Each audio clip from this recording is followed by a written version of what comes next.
I will get the PowerPoint up on the screen for you guys.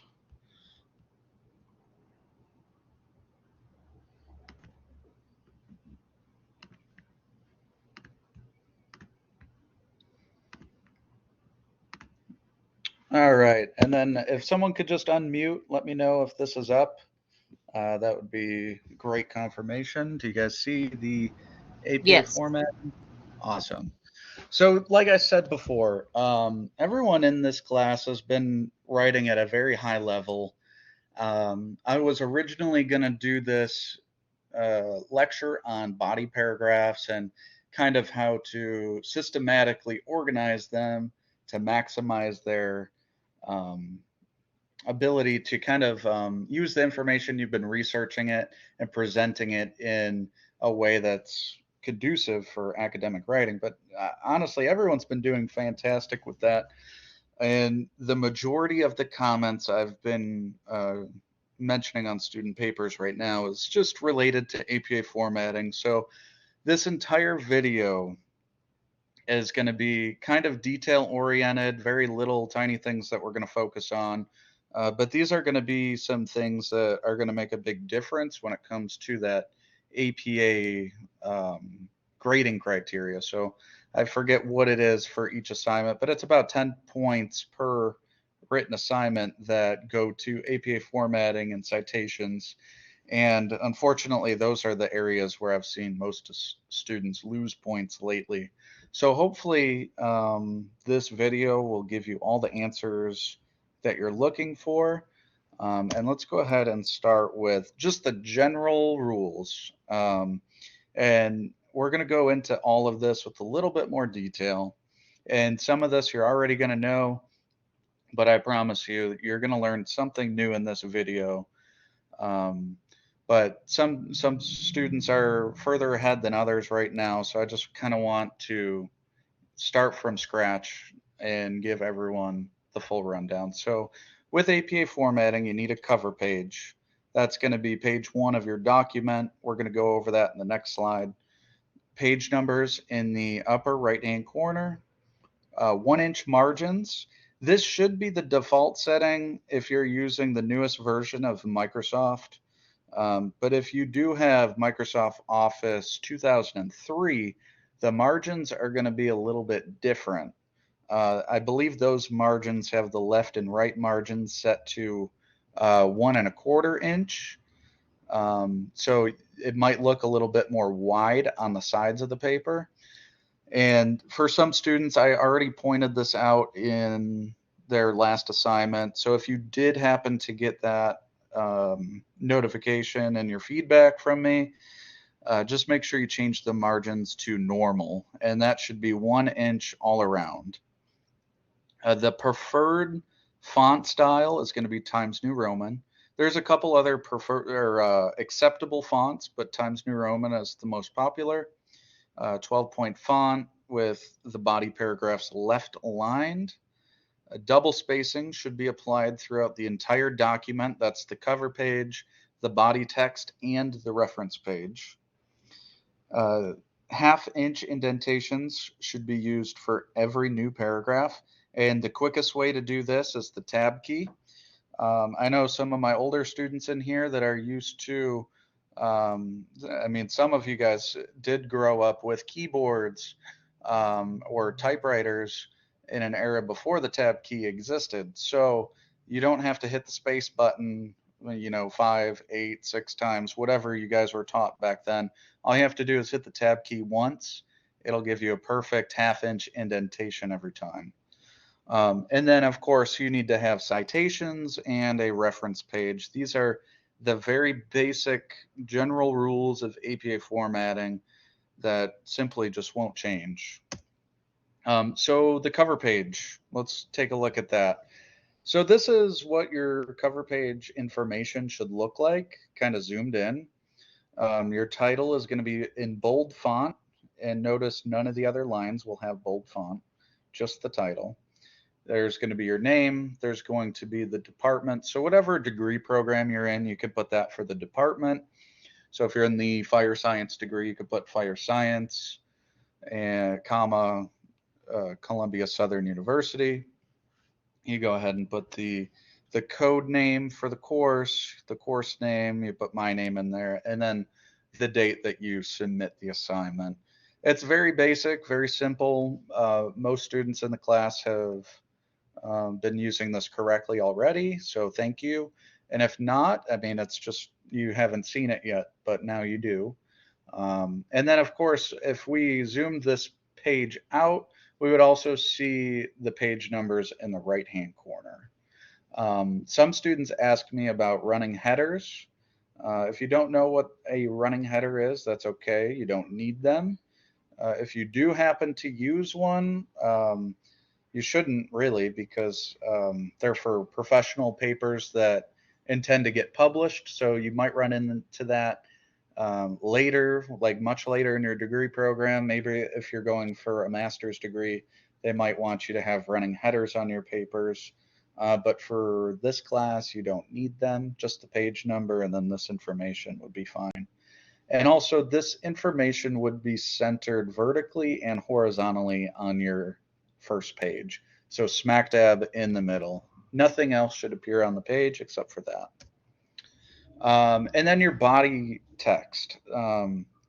So the very top there is it's a level 1 header. It's your title of the paper. It should be centered in bold, and you can see this is at the top of page 2. So this is really where your introduction should begin. And as you can see, the first line of each new paragraph would be indented, so you would add that indentation there. And then your introduction would follow after that. But for some students, I have seen, the title not being bold, or it's not centered, but this hopefully will give you a visual example of how that should appear at the top of page 2. Moving down, literature review. So this assignment that we've been writing in this course does have level 1 and level 2 headers, which can be kind of an intimidating thing, but it's much easier than you think it is. A level 1 header is really just another section. You could think of it almost as a chapter to your essay. And though the literature review would be centered in bold, that would be a level 1 heading. Now, if you had like a chapter 1A, so like a relevant section within your literature review, that would be a level 2 heading. And a level 2 heading would be left aligned rather than centered, and it would fall under that category of that level 1 header. So it's related, but it's just a more specific talking point that will need its own header. So like if your literature review was, let's say, sorted by past, present, future, talking about your topic or your thesis, you could do a level 2 header that discussed the history of your topic. You could do a level 2 header that discusses the present circumstance of your topic, and then your level 3 header would be looking towards the future. So that's just a really generic way of kind of categorizing those level 2 headers, but they would all fall under the same umbrella of the literature review. Now, if you happen to build a second major section of your paper that goes beyond a literature review, then that would require its own header that you could use. But really, at the end of the day, they're just organizational tools to help you as a writer write the paper, and also for readers to follow along easier with what you're talking about. And now in-text citations. This is something that a lot of students ask me about, and they are complex. I'm not going to beat around the bush with that one, but don't confuse complexity with difficulty, because literally everything can be looked up in a reference book or online. YouTube has some awesome videos that help with in-text citations, but and really there's a lot of variations, and I'm going to go over some of them too. But these 4 rules will always be applied to any in-text citation. So all sentences containing borrowed information that's directly quoted, which is verbatim, paraphrased in your own words, or summarized. Any sentence containing borrowed information has to be cited. Um, and of course, those citations have to be formatted correctly and appropriately based on what information the source offers you and then the way in which the source was used. And we're going to get into that a little bit more in the next slide. But all sources can be cited with either a parenthetical or a narrative citation. We're going to go over the difference between those two and how best to use them. And all sources cited in text must be listed on the reference page. That's something that it's usually just an oversight that I see. Students will have some sources listed in the text, but they won't have them referenced. And sometimes they'll have sources listed on the reference page that were never cited in text. And there is a slide later in this lecture that talks about that discrepancy and how to avoid it. But just know that it's a one for one. Anything cited in text has to be on the reference page and vice versa. Now, there are a bunch of different variations of in-text citations, and some of this depends on what the source gives you as far as its information. So the most common in-text citation is the author date method, which simply uses the author's last name and the year of publication of that source. If you are summarizing or paraphrasing, this is the way to go. If you happen to use a direct quote, you will need a page or a paragraph number, which is what that second in-text citation variation is listed. So you can see that Jones, comma 1998, but underneath that you also see Jones, comma 1998, page number 199. So this the first one without a page or a paragraph number would be for a paraphrase or a summary, whereas this one with a specific page number, that would be a directly quoted sentence. And we're going to go into that in a few more slides, but just know that if you do directly quote something, it needs to have a page or a paragraph number. And that will apply to all these other variations as well. Now, if you have two or more authors, you'll use an ampersand symbol. So in this one, you'd have Jefferson and Haymitch. Again, you have the year of publication. If you have three or more authors, you use the abbreviation et al., which is Latin for and all. And that's what so if you have a source that has 5 or 6 authors listed, you can use this abbreviation so you don't have to list out every single author. However, your reference citation would have to have all the full names of all the authors listed. If there's an unknown author, then you would use the name of the book or the name of the article. There is a difference between the two. So titles of books and movies and reports are italicized, whereas titles of articles, chapters, web pages are in quotation marks. So that's a useful bit of information to have, because I know that a lot of students will look and look and look. They can't see if there is an author. So they go with the name of the book or the article, and that's perfectly acceptable.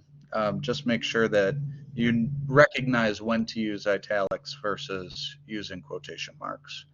In an unknown year, the next one, you use this abbreviation N period D period, which stands for no date. You can use that for any of these other citations. So if you did happen to have something that was directly quoted, you had the author's last name and a page number, but you didn't know when it was published, you could put ND there. Likewise, if you don't have an author and you don't have a year, well, you're kind of stuck with using the name of the source, comma ND. So a lot of these variations are intermixed with others, So that's what I mean by it is kind of a complex skill to learn, but it's not terribly difficult once you understand that they can be used a little bit interchangeably. In the rare instances that an article is listed as an anonymous author, this is different than an unknown author. An anonymous author is when it's literally signed anonymous, then you would use anonymous as the name. That's very rare. You don't see that quite often. But if you did happen to come across that, well, now you know what to do. Um, and organization as an author, so if you're going off of a lot of government information, you can use that as the author's name because typically they won't have singular authors listed on their websites or any of their information really. So you could use Center of Disease Control, for example, you list it out. You can also put the abbreviation CDC later on in the paper, but the very first in-text citation would have to be the full name of the source. So the second time you in-text cite this one, you could put CDC, comma 2021. And lastly, if you use multiple sources that are not related to each other, so you found them in totally different places, they're two completely separate outside sources, you can cite them in the same sentence if the sentence has information from both of them, but in the in-text citations, you'll have to use a semicolon to separate the two. Just a gee whiz because that is different than two authors, right? So two authors, this would be two authors of the same source. So Jefferson and Hamish both worked on the same journal article that you cited, and that journal article was in 1953. Everything is the same source. Multiple sources, that's literally two completely different sources in the same sentence. Um, so that's a little bit, you use the semicolon here, you use the ampersand here. Um, I know it can be a little bit confusing, but definitely don't try to memorize all this overnight. What you'll probably need to do for a while is use a reference guide to help you with this. And just recognize and have that awareness that there is a bunch of different ways to cite, and it all depends on the particular source that you're using. And then using your critical thinking, you can say, okay, well, I don't know the author, but I have the year. And it's a direct quote, so I need either a page number or a paragraph number. And then you think, well, it doesn't have a page number because it's online. So what do I do next? Well, you have the awareness now that you can look and count the paragraph number as well. So there is a lot to it, right? Now, parenthetical in-text citations versus narrative citations, that's going to be the next two slides. Parenthetical are literally all the ones that I just showed you for the variations. And they're typically located at the very end of a sentence containing borrowed information. Please note, this is something I see all the time, and it's a little bit of a pet peeve of mine. So the period that ends a cited sentence should be placed after the in-text citation, not before it. And the reason being is that it's a part of the sentence. An in-text citation is not separate from a sentence. It's literally a part of it.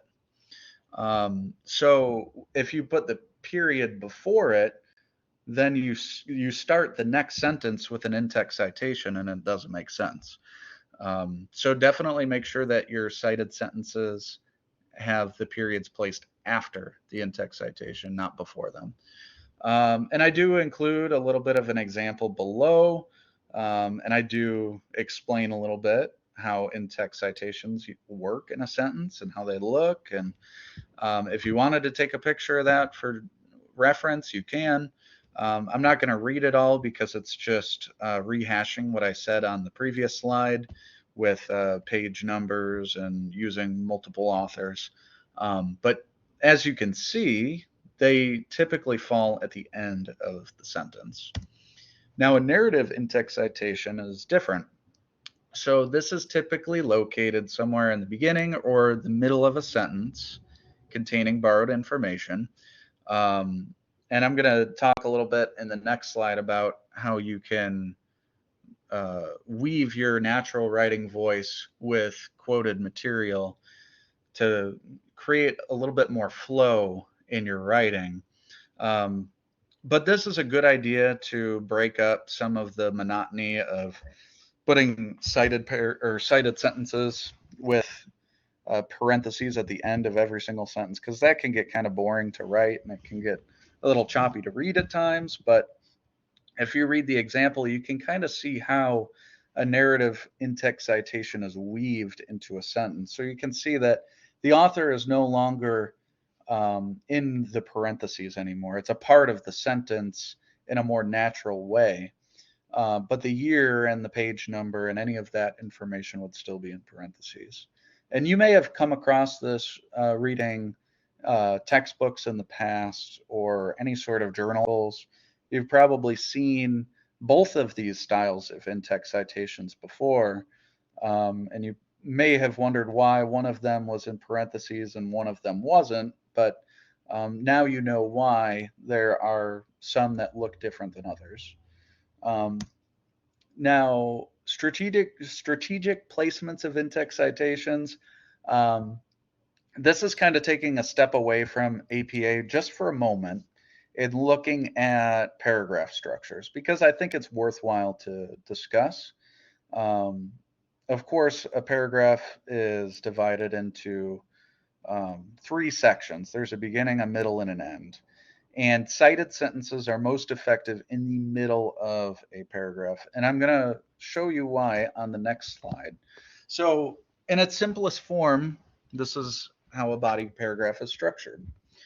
Sentence 1 is your topic sentence. And I think most of us in this class already know that a topic sentence kicks off the topic for the rest of the information that follows in a paragraph, because a paragraph is really just centered on one single point or reason, and then the sentences that follow just build off of it.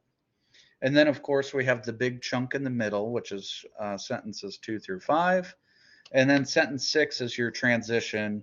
This is when you kind of summarize your points, synthesize the information with your thesis, and then you transition into the next paragraph.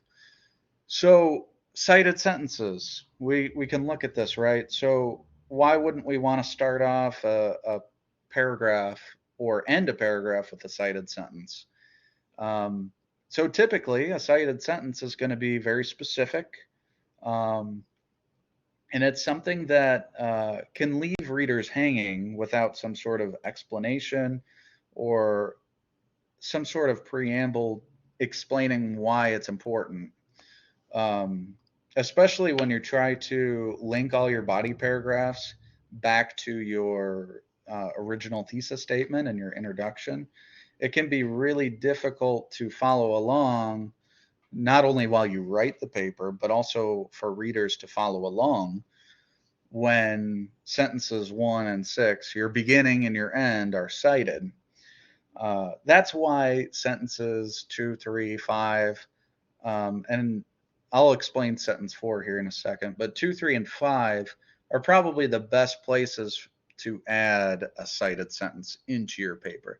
Doesn't mean they all need to be cited. It just means that those are the most strategic locations to place a cited sentence, because they offer the ability for you to build upon them, and then eventually, as sentence 4 says, explain the source. And you can link that evidence to your thesis statement and show how that information that you borrowed is actually relevant to your main talking points, your main idea.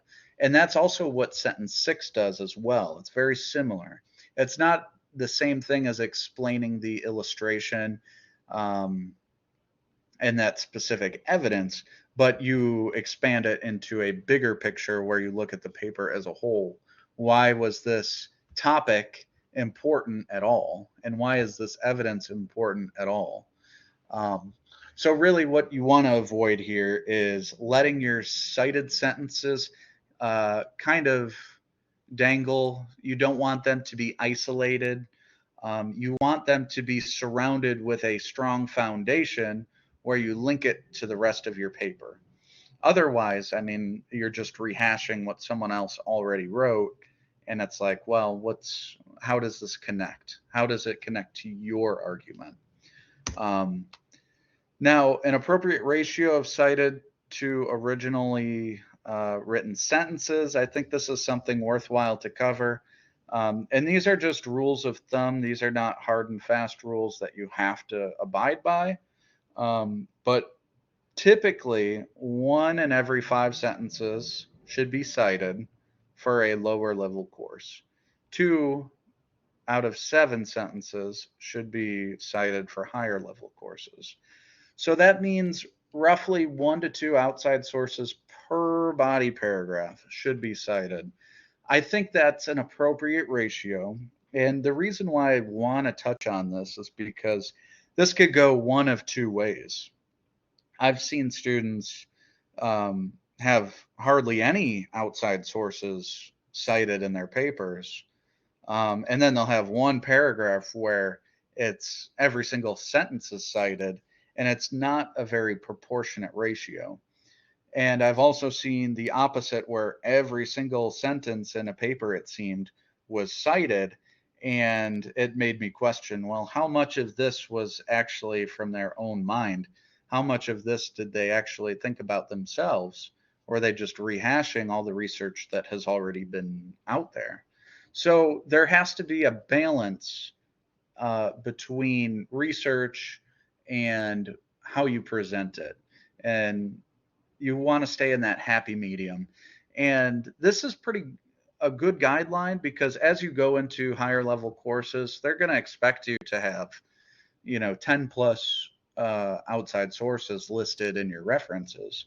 So if you get in the habit of doing at least one every paragraph, and you sit down to write a 8 to 10 page paper, it's going to be very easy for you to meet those requirements. In fact, you'll probably far exceed them at that point, as long as you keep this ratio in mind. Um, so again, that's just some gee whiz, something to think about. Um, and again, this is ideal. This is top tier writing right there. Now, a couple notes on direct quotes. So when you introduce directly quoted material, you should always lead into it with your natural writing voice. So you don't want them to be left isolated completely by themselves.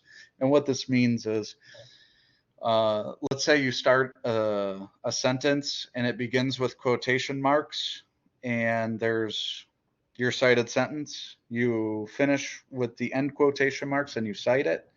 That would be an isolated direct quote sentence, and that's something you want to avoid. So ways you can avoid falling into that are adding transitional words or phrases that can add flow and bridge your natural writing voice into a direct quote. And in fact, with direct quotes, it opens the door for those narrative citations that we talked about before. So very commonly you'll see according to Jones, according to so and so. Studies have shown, and then you could throw in that narrative citation. So that's just a way you can bridge those directly quoted sentences with natural writing voice. It leads to a much smoother writing process for you. It's more natural for readers to follow along, and it gives a little bit more context to your main talking points. Um, and like I mentioned earlier in this lecture, the page and the paragraph numbers have to be included for directly quoted information. The page, there's a lot of online resources that do not have pages because you just continue scrolling down the page. So in those cases, you have to use paragraph numbers.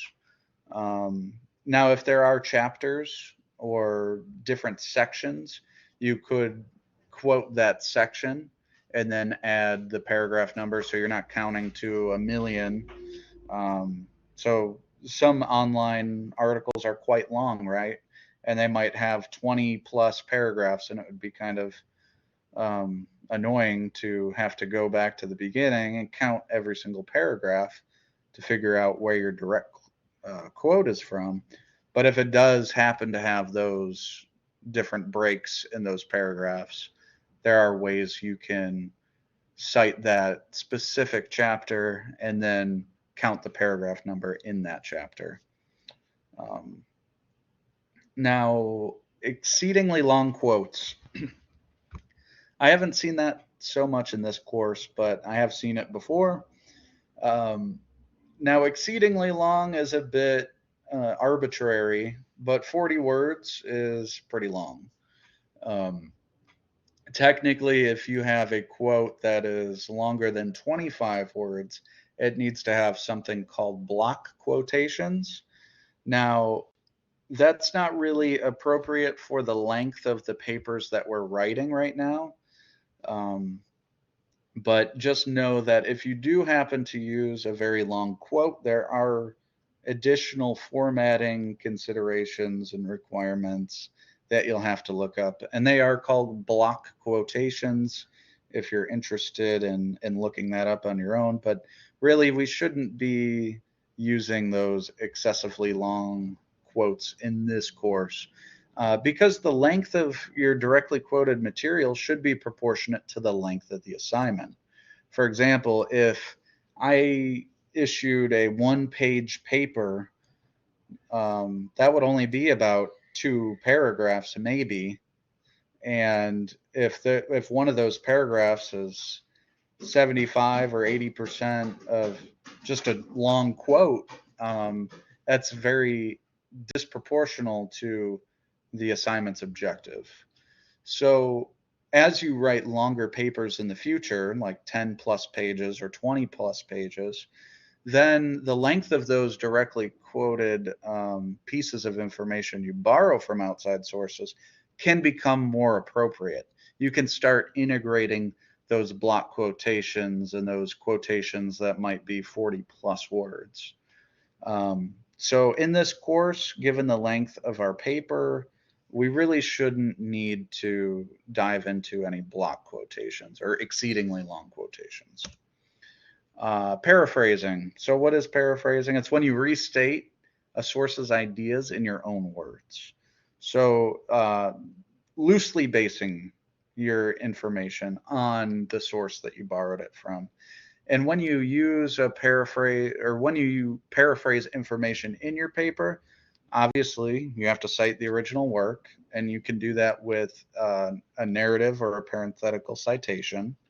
But a specific page number or paragraph number is not required, which is kind of nice, right? You don't have to dig through a page or find a paragraph number. You can just cite it saying, yep, this is where I got my idea from, and it's loosely based on this. And very similarly, summarizing allows you to take broad ideas and synthesize information from one or more sources and focus on significant information. You can compare and contrast.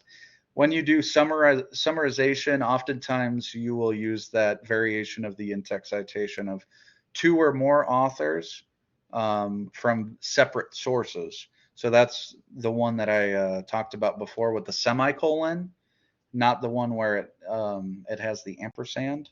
So that's when you look at multiple sources all at the same time, and you can generate some summaries based on broad takes on that information. Obviously, you have to cite the original work or works and use narrative or parenthetical citations. And any sentence containing this summarized information, every sentence has to be cited. So even if that means that multiple sentences in a row are using the same source, they all have to be cited. As you go into higher level coursework, um, it's more acceptable to do a singular in-text citation towards the end or at the beginning of a paragraph, as long as all the information listed thereafter or before comes from that particular source. But since this is a lower level English course, I would want to see that every single sentence containing the borrowed information is cited. And just like paraphrasing, with summarizing, specific page numbers or paragraphs are not required. Um, and what information needs to be cited? That's something I often get asked because a lot of us in this class do have a lot of real world experience in our fields, and we've had years and years of training. Um, so a lot of that seems common knowledge to us. So what I say is that if something is not considered common knowledge for your intended audience, then it needs to be cited. Now, that does leave a lot of room for interpretation. Like, who is my intended audience? Who is it? Well, for some papers, this might be like a high school level education, whereas other times it might be experts in your field or coworkers or management. It really kind of depends on what your topic is and what you're researching. So I know a lot of students in this course have fine-tuned their thesis to their field of expertise, right? So their jobs, their careers. So in that case, I don't expect you to cite anything that is considered common knowledge in your career field. However, if that information is not commonly known in your career field, or maybe you could think of it as, at least for our firefighters in this course, think, what would a probie know? Someone brand new, a rookie that just came in. What would they know?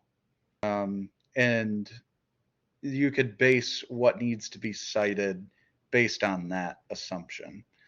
So there isn't really a hard, fast rule.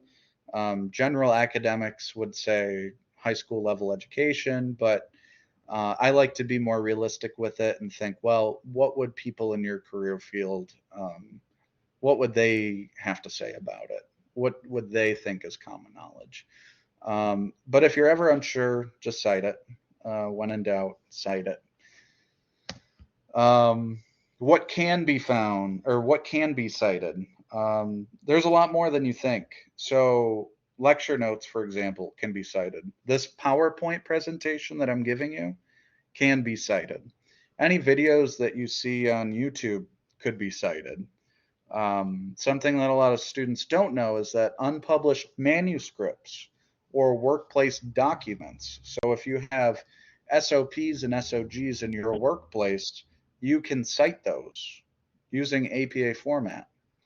If you conduct any personal interviews with people in your career field that you might want to use in your essay, you can cite those. Likewise, informal in-person conversations, even emails or text messages can be cited through APA format. Now, of course, they don't carry the same weight that a peer-reviewed academic journal article would carry. However, it is worth noting that literally any sort of communication or information that you come across can be cited. So just keep that in mind, especially if you are doing something that is related to your career field and maybe you want to do an interview with someone that you work with, just to help you get a new or a fresh angle on your research paper. You can absolutely do that. Again, if you want to use SOPs or SOGs, you could definitely do that. If you do happen to do that, just send me an email, let me know beforehand, and then I can kind of guide you along with that process of how to cite those. But I just want to make sure that you guys know that those tools are in your toolbox and you can use them. And I mentioned this earlier, avoiding discrepancies. We're kind of taking a turn here.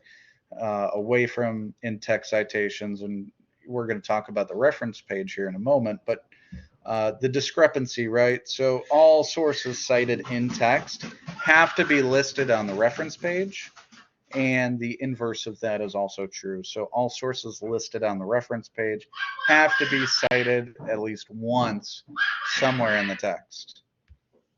And that is my daughter in the background.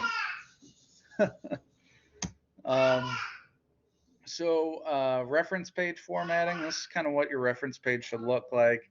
We have the title bold and centered, and make sure it says references. It's not works cited. It's not anything like that. And it is also plural, right? So make sure the S is at the end. And as you can see, I'm not going to go through all of this here, but as you can see, it is listed and organized alphabetically.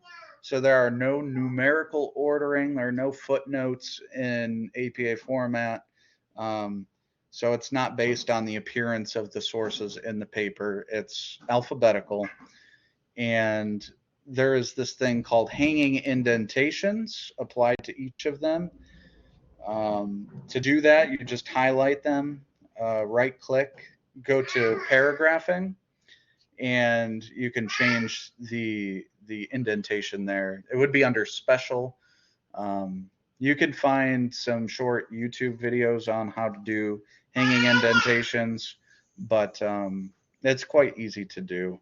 And then lastly, you can see that the whole page is double spaced as well.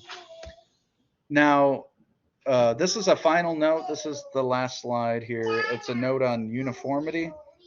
So what I mean by uniformity is that if the entire paper is written in Times New Roman 12-point font and the entire paper is double spaced, it should be applied to the whole paper. That would be the cover page, the body text, and the reference page. So I don't want to see Arial or any other font on the reference page. I don't want to see any other font size besides what you have already used in your paper. Likewise, sometimes if you use like a citation generator or you use one of the already preloaded reference entries or reference citations that you find with some journal articles, you'll find that some of them are written in all caps. Make sure that if you do come across something like that, remove the all caps, rewrite it so it looks like all the other sources that you have. And that's just polishing your paper, making sure that it looks clean and professional. I know that it can be kind of tedious at times, and sometimes we rush to get things done, but just take that extra moment to make sure that everything is squared away. And that is the last slide. So if you guys have any questions, feel free to unmute. If you don't have any questions, that's perfectly okay. You can email me, call or text, it doesn't matter. I know that we covered a lot of information here, so feel free to ask.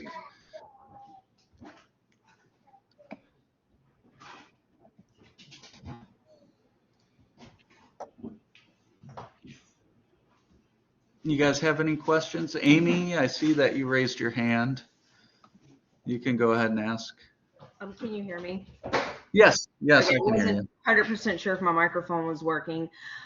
If I have sources that both have the same last name, say Smith, same year, different first initials, is it appropriate to use that first initial in my in-text cite? Yes. So you can use the first initial, and that would be appropriate to differentiate them. Now, in the rare instance in which you have the same last name and the same first initial and the same year of publication, you would use an A or a B following the year to differentiate.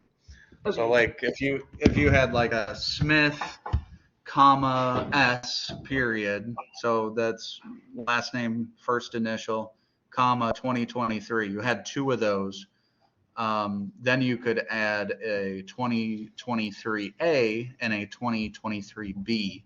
You would list that in the in-text citation and the reference page. Okay. But yes, it is appropriate to use a first initial to make that differentiation. Great. Thank you. And Yep.